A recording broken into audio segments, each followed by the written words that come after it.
ਹੁਣ ਯੋਗਾ ਕਰਦੇ ਹੈ ਪ੍ਰਧਾਨ ਮੰਤਰੀ ਜੀ।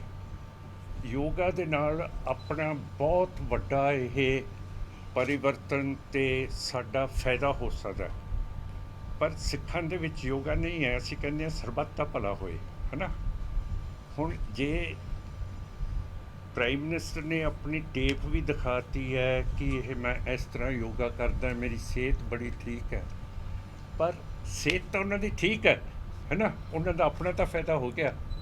ਪਰ ਜਿਹੜਾ ਉਹ ਕਹਿੰਦੇ ਆ ਮੇਕ ਇਨ ਇੰਡੀਆ, ਅਤੇ make in India the football team ਤਾਂ ਵਰਲਡ ਕੱਪ ਦੇ ਵਿੱਚ ਭੇਜੀ ਨਹੀਂ ਗਈ।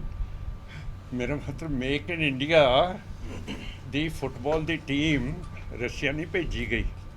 ਇਹਦਾ ਮਤਲਬ ਹੈ ਕਿ ਵਾਜਪਾਈ ਸਾਹਿਬ ਦੀ ਆਪਣੀ ਤਾਂ ਸਿਹਤ ਬਹੁਤ ਅੱਛੀ ਹੈ, ਮੋਦੀ ਦੀ, ਪਰ ਜਿਹੜੇ ਕੰਟਰੀ ਦੇ ਪ੍ਰਧਾਨ ਮੰਤਰੀ ਹੈ ਉਹਨਾਂ ਦੀ ਸਿਹਤ ਕਮਜ਼ੋਰ ਹੈ ਕਿ ਫੁੱਟਬਾਲ ਟੀਮ ਹੀ ਨਹੀਂ ਭੇਜੀ ਗਈ। ਸਭ ਤੋਂ ਵੱਡਾ ਮੁਲਕ ਹੋਵੇ ਅਤੇ ਫੁੱਟਬਾਲ ਟੀਮ ਰਸ਼ੀਆ ਨਾਲ ਗਈ ਹੋਵੇ, ਅਤੇ ਇਹ ਤੋਂ ਸ਼ਰਮ ਦੀ ਗੱਲ ਕੀ ਹੈ।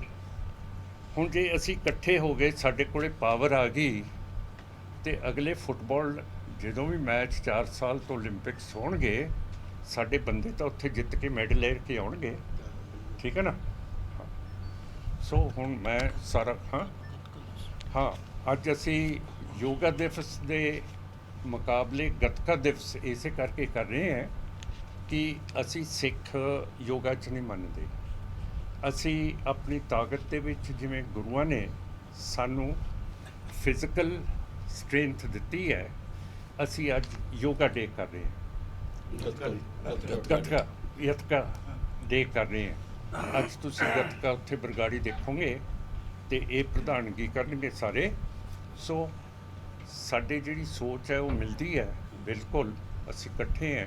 ਅਤੇ ਹੁਣ ਬਾਬੂ ਜੀ ਆਪ ਗੱਲ ਕਰਨ। ਸਾਹਿਬ ਇੱਕ ਸਵਾਲ ਛੋਟਾ ਜਿਹਾ ਜੀ, ਜਿਸ ਤਰ੍ਹਾਂ ਕਿ ਆਪਾਂ ਹਰ ਵਾਰੀ ਆਪਣੇ ਸਿੱਖ ਇਤਿਹਾਸ ਹੀ ਗਵਾਹ ਹੈ ਕਿ ਸਿੱਖ ਕੌਮ ਸક્ષਮ ਹੈ ਆਪਦੇ ਅਧਿਕਾਰ ਲੈਣ ਲਈ, ਆਪਦੇ ਹੱਕ ਲੈਣ ਲਈ। ਅੱਜ ਆਪਾਂ ਨੂੰ ਮਿਨੋਰਟੀ ਦੇ ਨਾਂ 'ਤੇ ਹੋਰ ਦੂਜੀਆਂ ਜਿਹੜੀਆਂ ਕੌਮਾਂ ਦੇ ਨਾਲ ਰਲ ਕੇ ਜਿਹੜੇ ਆਪਾਂ ਨੂੰ ਹੱਕ ਲੈਣੇ ਪੈਂਦੇ, ਕੀ ਕਹਿ ਸਕਦੇ ਹਾਂ ਆਪਣੀ ਜਿਹੜੀ ਆਪਸ ਦੀ ਫੁੱਟ ਹੈ ਜਾਂ ਸਿੱਖ ਕੌਮ ਦੀ ਹੈ, ਕੀ ਕਹਿ ਸਕਦੇ ਹਾਂ? ਕਿਉਂ ਆਪਾਂ ਨੂੰ ਇਹ ਜ਼ਰੂਰਤ ਪਈ ਆਪਣੇ ਹੱਕ ਲੈਣ ਲਈ ਦੂਜਿਆਂ ਨਾਲ ਰਲ ਕੇ? ਸਾਡੀ ਗੁਰੂਆਂ ਦੀ ਸੋਚ ਹੈ ਕਿ ਇਹਨਾਂ ਨੂੰ ਨਾਲ ਲੈ ਕੇ ਚੱਲੋ। ਮੈਂ ਕਹਿ ਤਾਂ ਦਿੱਤਾ ਕਿ ਇਹ SGPC ਦਾ ਫਰਜ਼ ਹੈ, ਜਿਹੜਾ ਡਾਕਟਰ ਅੰਬੇਦਕਰ ਸਾਹਿਬ ਨੇ ਖਿੱਚ ਲਿਆ SGPC ਤੋਂ, ਅਤੇ ਬਾਬੂ ਕਾਂਸ਼ੀ ਰਾਮ ਜੀ ਨੇ ਕਰ ਲਿਆ, ਹੁਣ ਇਹਨਾਂ ਦੇ ਹੱਥ 'ਚ ਆ ਗਈ। ਇਹ ਤਾਂ ਗੁਰੂ ਸਾਹਿਬ ਦੀ ਸੋਚ ਹੈ। ਅਸੀਂ ਹੁਣ ਸਾਨੂੰ ਸਮਝ ਆ ਗਈ ਹੈ, ਲੇਟ ਆਏ ਦੁਰਸਤ ਆਏ, ਕੁਛ ਵੀ ਹੈ, ਅਤੇ ਹੁਣ ਅਸੀਂ ਇਕੱਠੇ ਹੈਗੇ ਹਾਂ। ਮੇਰੇ ਕਹਿਣ ਦਾ ਭਾਵ ਜੀ ਵੀ ਉਹਦਾ ਸਿੱਖ ਕੌਮ ਕਿਤੇ ਨਾ ਕਿਤੇ ਵੰਡ ਨਹੀਂ ਰਹੀ, ਧੜਿਆਂ 'ਚ ਨਹੀਂ ਵੰਡੀ ਜਾ ਰਹੀ। ਉਹ ਤਾਂ ਹਮੇਸ਼ਾ ਹੁਣ ਇਜ਼ਰਾਈਲ ਜਿਹੜਾ ਮੁਲਕ ਹੈ ਉਹਦੀ ਪਾਰਲੀਮੈਂਟ ਕਨੈਸਟ ਦੇ ਵਿੱਚ 13 ਪਾਰਟੀਆਂ ਹੈ, 13, ਪਰ ਜਦੋਂ ਉਹਨਾਂ ਨੇ ਅਰਬਾਂ ਦਾ ਮੁਕਾਬਲਾ ਕਰਨਾ ਹੁੰਦਾ ਹੈ, 13 ਦੇ 13 ਜੁੱਟ ਇੱਕ ਹੋ ਜਾਂਦੇ ਆ। ਪਾਰਟੀ ਦੇ ਵਿੱਚ 2 ਸਿੱਖ ਨੌਜਵਾਨ ਚੁੱਕੇ ਗਏ ਸੀਗੇ। ਉਸ ਤੋਂ ਬਾਅਦ ਕਾਫੀ ਦਿਨ ਸੰਘਰਸ਼ ਤੋਂ ਬਾਅਦ ਹੁਣ CBI ਵੱਲੋਂ ਪੁਲਿਸ ਵੱਲੋਂ ਡੇਰਾ ਪ੍ਰੇਮੀ ਚੁੱਕੇ ਗਏ ਆ। ਤੁਹਾਨੂੰ ਕੀ ਲੱਗਦਾ ਕਿ ਇਹ ਜਾਂਚ ਵਿੱਚ ਸਹੀ ਹੋ ਰਹੀ ਹੈ? ਕੀ ਕਰ ਰਹੀ ਇਹਦੇ ਵਿੱਚ ਹਜੇ? ਜਿਹੜਾ ਹੁਣ ਪਬਲਿਕ ਦਾ ਪ੍ਰੈਸ਼ਰ ਹੈ ਜੀ, ਇਹਦੇ ਮੁਤਾਬਕ ਤਾਂ ਇਹ ਜਾਂਚ ਸਹੀ ਹੋਣੀ ਚਾਹੀਦੀ ਹੈ, ਕਿਉਂ ਕਰਕੇ ਐਵੇਂ ਸਾਨੂੰ ਝਠਾ ਕੇ ਤਾਂ ਕੰਮ ਸਰਨਾ ਨਹੀਂ ਹੈ। ਇਹ ਮੋਰਚਾ ਨਹੀਂ ਟੁੱਟ ਸਕਦਾ ਜਿੰਨਾ ਚਿਰ ਸਹੀ ਮੁਲਜ਼ਮ ਫੜੇ ਨਹੀਂ ਜਾਂਦੇ। ਪਹਿਲਾਂ 2 ਸਿੱਖਾਂ ਦੇ ਨੌਜਵਾਨਾਂ ਤੇ ਲੱਗੇ ਸੀ ਦੋਸ਼ ਵੀ ਇਹਨਾਂ ਨੇ ਬੇਅਦਬੀ ਕੀਤੀ ਹੈ, ਪਰ ਹੁਣ ਅਚਾਨਕ ਜਿਹੜੀ ਜਾਂਚ ਉਹੀ ਪੁਲਿਸ ਕਰ ਰਹੀ ਹੈ, ਉਹਨਾਂ ਨੇ ਹੁਣ ਕਹਿ ਰਹੇ ਆ ਕਿ ਡੇਰਾ ਪ੍ਰੇਮੀਆਂ ਨੇ ਕੀਤਾ। ਇਹਦੇ ਬਾਰੇ ਤੁਹਾਡਾ ਕੀ ਕਹਿਣਾ? ਨਹੀਂ, ਇਨੀਸ਼ੀਅਲੀ ਜਿਹੜੀ ਕੀਤੀ ਸੀਗੀ ਜਸਕਰਨ ਸਿੰਘ ਸਾਡੀ ਪਾਰਟੀ ਨੇ ਕੀਤੀ ਸੀਗੀ, ਉਹਦੇ 'ਚ ਬਿਲਕੁਲ ਉਸੇ ਲੀਹਾਂ ਦੇ ਉੱਤੇ ਤਫਤੀਸ਼ ਚੱਲ ਰਹੀ ਹੈ। CBI ਨੇ ਵੀ ਉਹੀ ਮੁਲਜ਼ਮ ਕਰ ਰਹੀ ਹੈ ਜਿਹੜੀ ਜਸਕਰਨ ਸਿੰਘ ਨੇ ਰਿਪੋਰਟ ਦਿੱਤੀ ਹੈ। ਇਹ ਜੇ ਸਾਡੀ ਪਹਿਲੀ ਰਿਪੋਰਟ ਮੰਨ ਜਾਂਦੇ ਤਾਂ ਕੰਮ ਬਿਲਕੁਲ ਠੀਕ ਹੋਣਾ ਚਾਹੀਦਾ ਸੀਗਾ, ਪਰ ਬਾਦਲ ਨੇ ਕਿਉਂ ਕਰਕੇ ਵੋਟ ਲੈਣੀ ਸੀਗੀ ਪ੍ਰੇਮੀਆਂ ਦੀ, ਇਸ ਕਰਕੇ ਜਿਹੜਾ ਮਹਾਰਾਜ ਦੀ ਬੇਅਦਬੀ ਵੀ ਕੀਤੀ, ਉਹਨਾਂ ਦਾ ਭੇਸ ਕੱਪੜੇ ਪਾ ਕੇ ਉਹ ਵੀ ਕੇਸ ਕੈਂਸਲ ਕਰਤਾ, ਫਿਰ ਉਹਨੂੰ ਮਾਫੀ ਵੀ ਤਖਤ ਦੇ ਉਸ ਵੇਲੇ ਦੇ ਜਥੇਦਾਰ ਤੋਂ ਦਵਾਤੀ। ਇਹ ਬੜਾ ਸੀਰੀਅਸ ਗੱਲ ਹੈ, ਅਤੇ ਸਾਡੀ ਜਿਹੜੀ ਰਿਪੋਰਟ ਬਿਲਕੁਲ ਠੀਕ ਸੀਗੀ, ਜਿਹੜੀ ਅਸੀਂ ਜਸਟਿਸ ਰਣਜੀਤ ਸਿੰਘ ਨੂੰ ਦਿੱਤੀ ਹੈ, ਜਿਹੜੀ ਛਾਪੀ ਵੀ ਗਈ ਹੈ, ਅਤੇ ਸਾਡੀ ਬਿਲਕੁਲ ਤਫਤੀਸ਼ ਠੀਕ ਹੈ ਕਿ ਇਹ ਕੰਮ ਸੈਣੀ ਨੇ ਅਤੇ ਸੁਖਬੀਰ ਸਿੰਘ ਬਾਦਲ ਨੇ ਕਰਾਇਆ, ਅਤੇ ਇਹ ਮੁਲਜ਼ਮ ਦੋਨੋਂ ਕਤਲ ਦੇ ਕੇਸ ਦੇ ਵਿੱਚ ਠਹਿਰਾਏ ਜਾਣੇ ਚਾਹੀਦੇ ਆ ਤੇ ਅੰਤ ਦੇ ਵਿੱਚ ਹੋਊਗਾ ਇਹੀ ਕਿ ਦੋਨੋਂ ਮੁਲਜ਼ਮ ਠਹਿਰਾਏ ਜਾਣਗੇ। ਇਹਨਾਂ ਨੇ ਕਰਾਇਆ ਸਾਰਾ ਕੁਝ ਵੋਟ ਲੈਣ ਦੇ ਲਈ।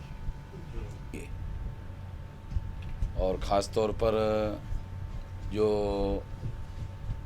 गुरु ग्रंथ साहब की बेअदबी का मामला है, उस संबंध में हम सिखों की साथ में हैं। केवल सिखों के ही साथ में नहीं है, बल्कि हम लोगों ने एक ऐसा कार्यक्रम बनाया है कि सारे देश भर में, चाहे ज़बरदस्ती से जो हिंदू नहीं है उनको हिंदू कहा जाता है, जैसे जैनों को भी हिंदू कहा जाता है, बुद्धिस्ट को भी हिंदू कहा जाता है, और सिखों को भी हिंदू कहा जाता है, लिंगायतों को भी हिंदू कहा जाता है। ये ज़बरदस्ती से जो कहा जाता है, ये बात भारत के संविधान के अनुकूल नहीं है। संविधान ने हर एक को अपने यकीन और विश्वास के अनुसार किसी धर्म को चुनने का अधिकार दिया है। ये मौलिक अधिकार है, फंडामेंटल राइट है। तो ज़बरदस्ती से किसी को कि आप हिंदू है ऐसा कहना, ये एक प्रकार से उनके ऊपर गुलामी थोपने का मामला है, जो बिल्कुल भी बर्दाश्त के काबिल नहीं है। हम इस बात को ना केवल इसके विरोध में हैं, बल्कि इस मुद्दे पर जितने भी इस तरह का रिलीजन मानने वाले लोग हैं, हम उनके साथ में हैं।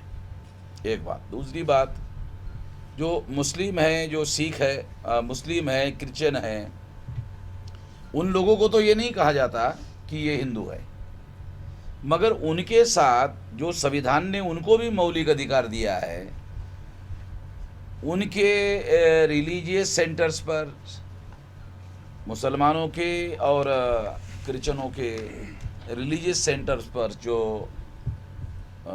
उनको गिराने का, उनको ढहाने का, या उसके ऊपर अत्याचार करने का, या उनके जो प्रीचर्स है उनको जिंदा जला देने का। और अभी छत्तीसगढ़ में और मध्य प्रदेश में ऐसी घटनाएं हुई कि जहां उनके प्रीचर्स तैयार किए जाते हैं, उनको वहां बंद कर देने का, ऐसी भी बहुत सारी घटनाएं हुई। पंजाब के अखबारों में शायद ये खबरें नहीं आई होगी, क्योंकि मैं नेशनल लेवल पर काम करता हूँ, इसलिए मेरे पास में सारे देश की सूचनाएं उपलब्ध है, उसके आधार पर मैं ये बात कह रहा हूँ।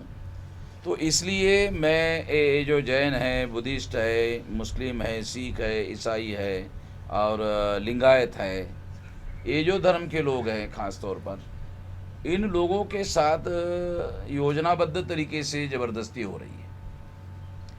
इसलिए हमने योजना बनाई कि ये सारे लोगों को इकट्ठा करके यूनाइटेडली हम लोगों को एक्शन करना चाहिए। नहीं तो सिखों के ऊपर हमला होता है या सिखों के ऊपर अन्याय होता है, सिख अकेले लड़ते हैं, तो सिखों को अलग करके उनकी पिटाई होती है। मुसलमान की अलग होती है, क्रिश्चियन की अलग होती है, लिंगायत की अलग होती है, बुद्धिस्ट की अलग होती है और जैन की अलग होती है। हर एक को अलग अलग करके उनको पीटा जाता है। तो हमने ये प्लान बनाया है कि ये सभी लोगों को इकट्ठा करके यूनाइटेड एक्शन किया जाए। तो ये बरगाड़ी के मौके पर मैं ये देश भर में ये मैसेज देना चाहता हूँ आप लोगों के माध्यम से। हम लोग ये सारे लोग इकट्ठा होकर काम करें। इस बात को ध्यान में रखते हुए ही मैं बरगाड़ी में आया हूँ, क्योंकि ये केवल बरगाड़ी में आने का मामला नहीं है, बल्कि इन सभी लोगों को जो योजनाबद्ध तरीके से दबाने का और ज़बरदस्ती कुछ बातें थोपने का जो काम हो रहा है, उसके विरोध में ख़ास तौर पर मैं यहाँ आया हूँ।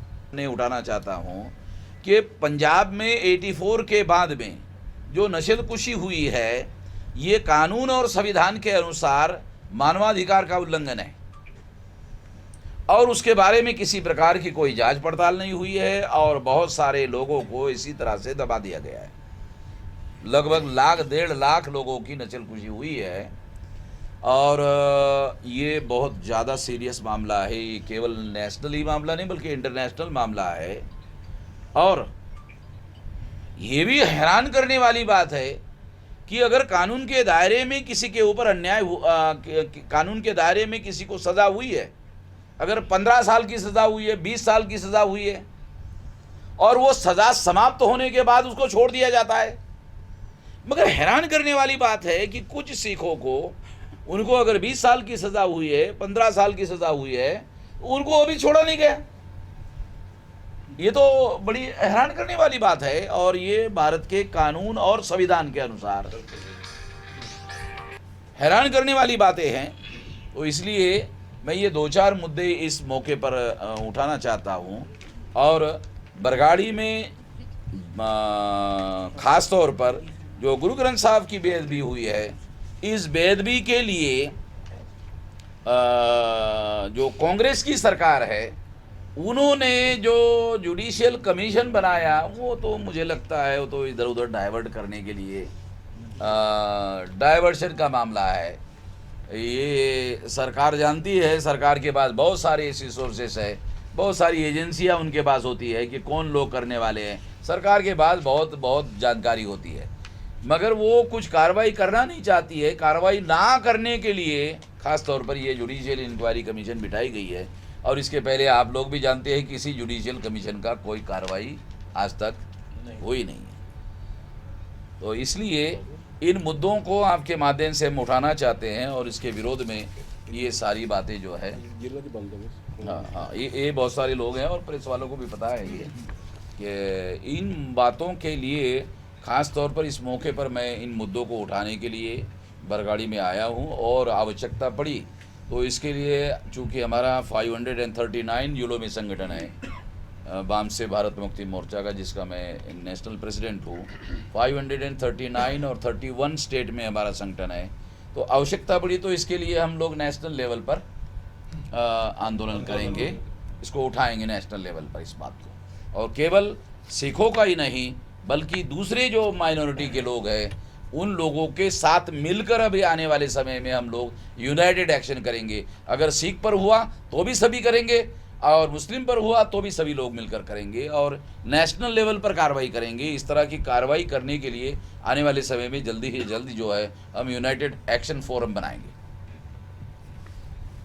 इस संबंध में अगर आप कुछ पूछना चाहते हैं। वैष्णव जी, जी। सपोर्ट आप कर रहे हैं, कार्रवाई करेंगे जी। क्या कोई लीगल रेमेडी भी मिलेगी? लीगल रेमेडी के लिए निश्चित रूप से हम लोगों ने सुप्रीम कोर्ट के लॉयर्स के साथ में, क्योंकि हमारा सुप्रीम कोर्ट के अंदर काम करने वाले लॉयर्स लोगों का विंग है, तो वो मामला मेरे पास, मैंने जैसे नवदीप को मैंने कहा था कि मुझे डॉक्यूमेंट प्रोवाइड करो, तो हम अपने लेवल पर सुप्रीम कोर्ट में मामला खड़ा करेंगे। दो जगह हम लोग ये मामला खड़ा कर सकते हैं, एक सुप्रीम कोर्ट में और एक ह्यूमन राइट्स कमीशन में।